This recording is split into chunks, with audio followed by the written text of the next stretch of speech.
He walked into the bedroom and saw his wife moaning beneath his younger brother. A second later, both lay dead, one shot in the head, the other in the chest. Former police officer Carl Brandon didn't run. He sat by the door and calmly waited for the cops. This wasn't a burst of rage. It was something he'd been building up inside himself for a long time. Carl Brandon was born and raised in Denver, Colorado. His father worked as a railroad security guard, and his mother worked in a school librarian. From a young age, he was reserved, disciplined, and control-oriented. After graduating from high school, he joined the Army and then the police academy. In 1980, he joined the Denver Police Department. Colleagues described him as reserved, punctual, but cold. He was polite, but stern with citizens, often avoiding conversation, limiting himself to the necessary verbalizations. In 2001, Carl retired due to health reasons. He had hypertension and nervous exhaustion. He received the status of a retired officer with the right to bear arms. After leaving the police, he did not find a job, living on his savings and pension. At the time of the crime, Carl was 47 years old. He lived in a single-story house on the outskirts of Littleton with his wife, Linda Brandon, 34. Linda had previously worked as a nurse, but had been unemployed for several years. According to investigators, she tended to the house, ran the household, and rarely ventured outside the neighborhood. Acquaintances described her as a calm, smiling, and somewhat aloof woman. The couple had no children. The third person involved in the tragedy was Jeremy Brandon, 31, Carl's younger half-brother. They were not raised together. Jeremy was the product of his father's late second marriage and lived in another state. He returned to Colorado in 2004 after a divorce and employment problems. According to neighbors, Carl personally invited Jeremy to stay with them until the fall. At the time of the incident, Jeremy was living in a room on the ground floor and was employed as a temporary worker at an auto repair shop. The Brandons' marital status didn't raise any suspicions. The house was paid for, there were no debts, and the title was registered in Carl's name. The couple experienced no financial difficulties. Linda rarely interacted with her neighbors, and Carl rarely went outside except for weekly trips to the store. Neighbors described him as withdrawn but level-headed. No one interviewed reported hearing any arguments, shouting, or police visits to the residence. One of the closest neighbors, retiree Joe Rivers, said, "This guy never drank, never made noise, and even walked his dog in silence. We didn't even know anyone else lived there." Open sources indicate that Carl had no history of mental illness, was not registered with any mental health clinics, and had not visited a mental health clinic in the past 3 years. The weapon, a Glock .45 pistol, was officially registered to him as a retired officer. Following an initial analysis of the case, law enforcement agencies concluded that Carl showed no signs of instability or social pressure. At the time of the crime, he was unemployed, had not used psychoactive substances, and was conscious. All 3 defendants in the crime were registered at the same address. They lived under the same roof for about 4 months. The crime occurred during their 5th month of living together. The morning of November 12, 2004, in the suburb of Littleton was cold and ordinary. A light fog hung over the street, and the lights in the private homes were barely lit. Carl Brandon pulled out of his driveway at 6:03 a.m., as he did almost every day. Technically retired, he had a habit of leaving the house early, a carryover from his military days. An ordinary morning, an ordinary route. He bought a coffee at a gas station 4 miles from home, stood by his car for about 5 minutes, and then returned. Cameras captured him staring in the rearview mirror almost the entire time, as if going over something in his head. He returned home at 6:37, and at that moment, the morning ceased to be ordinary. As he parked the car, Carl immediately noticed that the curtains in the second-floor bedroom were drawn differently than usual. 2 dirty cups and a glass of wine sat on the kitchen counter. His brother's jeans were on the chair. The stairs creaked as usual. But something in the air was different. A smell. He would later describe it as a sweet sultriness, a mixture of alcohol, sweat, and women's perfume. The bedroom door was ajar. He didn't push it open. He just peeked in. Linda was lying on the bed, naked, her legs spread, her head thrown back, clutching the sheets. Jeremy was on top of her, pantsless, his face strained, his hands clutching the headboard. They didn't notice Carl. He stood in the doorway, a gun in his hand, watching. A minute later, it was all over. One shot, and Jeremy's head jerked to the side, his body collapsing to the floor. A second, and Linda's chest burst open like a balloon. The sheet was stained in seconds. No screams, just 2 shots and the sound of a body falling. Carl didn't go downstairs right away. He stood there looking at the bodies. According to the forensic experts, he remained in the room for at least 3 more minutes. Then he left, went into the kitchen, put the gun on the table, and called 911. He didn't make up any stories, didn't try to wipe his fingerprints or run. He simply said into the phone, "I killed my wife and brother. You know the address. I'll be waiting at the door." The police arrived at 6:47. Carl was sitting on the steps, wearing a jacket over a shirt. No hysterics, no tears. The gun was lying in the kitchen, the magazine removed, the bullets spilled onto the table. On the second floor, detectives found the bodies in the same position Carl had left them. Jeremy was lying on his side by the bed, naked, with a gunshot wound to the head. Linda was on the bed, her chest ripped open, her arms pinned to her body. The scene was undisturbed. Glasses on the nightstand, a condom on the floor, a blanket crumpled at the foot of the bed. The pathologist noted in his report that Linda and Jeremy were engaged in sexual intercourse when the gunshot occurred. This was supported by the condition of the bodies and the nature of the muscle tension. It later emerged that Jeremy and Linda had been secretly texting, messages with phrases like, "He doesn't even know," and "When he leaves, it's like we're alone on the planet," were saved on her phone. Carl didn't comment on their contents. He claimed to have figured it out from the smell, the sounds, and the way Linda had stopped touching him in recent months. A survey of neighbors confirmed that Carl rarely left the house for long periods, but in recent weeks he had been going out more frequently and returning later. Some saw Linda going to the store with Jeremy or sitting with him in the backyard while Carl was away. It all seemed like a simple family life until that morning. Forensic experts found no signs of a struggle. Everything indicated the crime was committed quickly and coldly. According to them, approximately 6 minutes elapsed between Carl entering the house and the time the police were called. During interrogation, Carl made no attempt to justify himself. He spoke dryly. Doctors noted that he showed no signs of psychosis, acted logically, and articulated his thoughts clearly. He just kept repeating, "I warned them. I don't forgive betrayal. If you come into my house to fuck my wife, you're signing your own death warrant." This explanation was enough for the prosecutor's office to bring charges of premeditated double murder. The investigation began that same day. By the evening of November 12th, Carl Brandon was officially arrested on charges of double first-degree murder. He was in a temporary detention center, having refused a court-appointed attorney, declaring he would hire his own. The investigation proceeded quickly. All the key evidence was in place. A confession had been recorded, and a motive had been announced. But the deeper the investigators dug, the more they realized this was no outburst of uncontrollable rage. A review of phone records, Linda's laptop, and Jeremy's personal belongings allowed them to reconstruct the chain of events. The correspondence between them had been going on since at least August. Most of the messages lacked overt sexual innuendo. They seemed like conversations between kindred spirits, but some phrases raised questions. "Sometimes I feel like he's just guarding us, not living with us. You're doing what he forgot to do. He doesn't look, but he always knows everything." Investigators found photos on Linda's phone, taken in the bedroom, the bathroom, and the backyard. Several of the photos show her and Jeremy semi-nude, sometimes openly embracing. All the photos were dated within the last 3 weeks before the murder. It was becoming clear the secret relationship was no accident. It had developed gradually and confidently under the very roof of the former policeman's home. Carl sensed it, but he didn't interfere. He didn't make a scene, didn't issue ultimatums, didn't voice suspicions. He began recording. During the search of Carl's office, they found a notebook with short notes, dates, times, familiar intonations, movements in the bedroom. 12:09, went to the shower later again.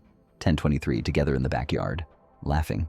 October 30th, they closed the door. "I didn't sleep." November 1st, she moaned. "Not with me." It was a kind of diary of a silent observer. He wasn't spying, he was collecting, as evidence, as clues, as justification for a future decision. The investigation concluded the crime wasn't spontaneous. Carl may not have known exactly when the confrontation would occur, but he was mentally preparing. Interviews with acquaintances provided additional context. One of Carl's former colleagues, retired Officer John Lawrence, said, "He's not the one who shouts, he's the one who hoards." It wasn't the event that angered him, but the fact that it was happening in his home, under his control, and he did nothing until the time came. According to the psychologist who conducted the initial examination, Carl showed no obvious signs of mental disorder, but he did exhibit severe paranoia, particularly regarding betrayal and sexual humiliation. Carl's medical records contained references to suspiciousness toward loved ones, even during his service, but this was never officially documented. One of the neighbors interviewed reported that about a week before the murder, he heard Carl talking loudly on the phone in the garage. Snatches of phrases could be heard from the window. "She's lying. He's lying. They do it when I'm around." The experts also noted the execution of the shot. The bullet that killed Jeremy entered his temple at an angle. Carl was aiming from close range when his brother couldn't see him. This ruled out emotional triggering. The second shot hit Linda's chest from a slightly greater distance. Both shots were accurate. The gun was preloaded. When the investigator asked him why he was writing all this down in his notebook, Carl replied, "So as not to be mistaken. I didn't know if it was cheating or just my imagination, but then it stopped seeming that way." This explanation formed the basis of the prosecution's case. The crime was not the result of a sudden psychosis. It was a decision, cold, deliberate, built on the internal structure of one's own convictions. The case was treated as a double murder with aggravating circumstances. The prosecution insisted that Carl used his professional skills to kill two people, leaving no trace of a struggle or doubts about his own innocence. He did not ask for mercy, did not express remorse, and did not ask for forgiveness. The investigation was coming to an end. The case was transferred to the prosecutor's office. The preliminary hearing began on January 3, 2005 in Jefferson County Circuit Court. The courtroom was packed with media, acquaintances, police officers, and neighbors. Carl Brandon's presence in court was tense. For many, he was still one of them. The former sergeant, who had served in the force for 19 years, now sat in handcuffs, listening to the charges. From the outset, the defense opted for a tactic based on his psychological state. The defense insisted that Carl acted in a state of severe emotional shock caused by betrayal. They emphasized his military background, police service, multiple stressful episodes, and lack of a criminal record. The court was presented with reports of high blood pressure, chronic anxiety, and paranoid anxiety disorder, diagnosed by a private psychiatrist in 2002. The prosecutor, on the other hand, built the case on a systematic approach. All of the defendant's actions before and after the crime were consistent, measured, and free of chaos and fuss. There was no sign of panic, no attempt to escape. The prosecution presented Carl's notebook as key evidence, demonstrating that the murders were planned, or at least premeditated. The bulk of the hearing was taken up by witness testimony. The first to testify was the family's neighbor, Ronald Weston. He testified that he heard Carl say, "Sometimes you just want to set things right with one shot," several weeks before the tragedy. Although it didn't seem like a direct threat, the prosecutor used it as an example of an altered state of mind. Particularly noteworthy was the testimony of Linda's former colleague, nurse Patricia Lauren. She said Linda had shared her concerns with her. "Carl doesn't hit, but he's scary. He always seems to know something. I'm afraid of making a mistake in front of him." These words were recorded in Lauren's diary, which she later voluntarily handed over to investigators. Witness testimony from the workshop where Jeremy worked revealed that he didn't report the conflict with his brother. Instead, he claimed that everything was getting better and he'd be moving out in a little while. Workshop employee Andrew Kemp stated, "He said he didn't want to break up the family, that everything would be quiet. But it seemed he already knew then that things were going wrong." Retired police captain Michael Harvey, Carl's former boss, also took the witness stand. He described the defendant as a man with zero emotional range, mentioning that he often refused counseling and had trouble expressing his feelings. When asked by the prosecutor whether Carl might have suppressed his inner tension, Harvey replied, "He didn't just might it. That's exactly how he lived. He didn't shout. He recorded it." A key part of the case was the expert ballistics report. It confirmed that the pistol was fully functional, clean, and lubricated. The expert noted that such weapons are prepared in advance, not out of nerves, not hysteria, but deliberately. A spare magazine was also found. In an attempt to strengthen the defense's case, Carl's lawyers filed a request for a second psychological evaluation. It took place on January 17th. The results were inconclusive. The experts noted that the defendant's behavior was not consistent with a classic affective state, but the presence of cumulative stress disorder could not be ruled out. One of the reports stated, "A patient can act rationally even in a state of emotional distress. Self-control in this case does not preclude internal destruction." However, the prosecution continued to insist. Carl was calm, not because he was upset, but because he believed what had happened was justified. He didn't see himself as a criminal. He saw himself as a man who had restored order. The final stage of the hearing became public. The press readily distributed quotes from the case materials. Particular attention was drawn to details of the correspondence between Linda and Jeremy, some of which were read in court. Despite the defense's motion to suppress these materials, the court deemed them important for understanding the motive. Everyone involved in the trial understood that the court was unlikely to accept a classic justification based on emotional insanity. Carl Brandon didn't fit the image of a man who had lost control. He acted as if he were trying to regain it. All that remained was the jury's verdict. The jury's decision was not long in coming. After 4 days of deliberations, on February 3, 2005, the Jefferson County Court found Carl Brandon guilty of 2 counts, first-degree murder and aggravated murder. The judge sentenced him to 2 life sentences without parole. A tense silence hung in the courtroom. Carl showed no reaction. He stood, listened to the verdict, nodded, and walked toward the exit with the bailiffs. No words, no emotion. His lawyers filed a notice of intent to appeal the decision, but Carl himself refused to participate in the process. He declined all subsequent interviews and visits. A week later, he was transferred to the Buena Vista Correctional Facility, a state prison. He was placed in solitary confinement, according to the administration's decision, for security reasons and taking into account the inmate's former service status. During his first few months, Carl was kept under 24-hour surveillance. According to the unit commander's report, he was calm, non-aggressive, does not engage in conversation with other inmates, regularly reads documents, and writes in notebooks. Amid the publicity surrounding the case, Denver police conducted an internal review of past complaints regarding Carl. They reviewed his service records, disciplinary reports, and citizen complaints. Officially, it was determined that there were no direct signs of potential danger in Brandon's behavior. However, one archived report, dated 1998, noted, "Sergeant Brandon exhibits excessive control over personal space and heightened anxiety regarding trust issues." These documents did not influence the sentence, but they became a topic of discussion in the professional community. Neighbors who had previously described Carl as polite but distant had a different take in post-trial interviews. One of them stated, "He was always strange. On the outside, he seemed calm, but there was something in his eyes, as if he was saving up." Linda's family filed a civil suit against the state for allowing Carl to keep his service weapon after retirement, despite medical reasons. The lawsuit claimed that the mechanism for permitting former police officers to carry weapons requires review.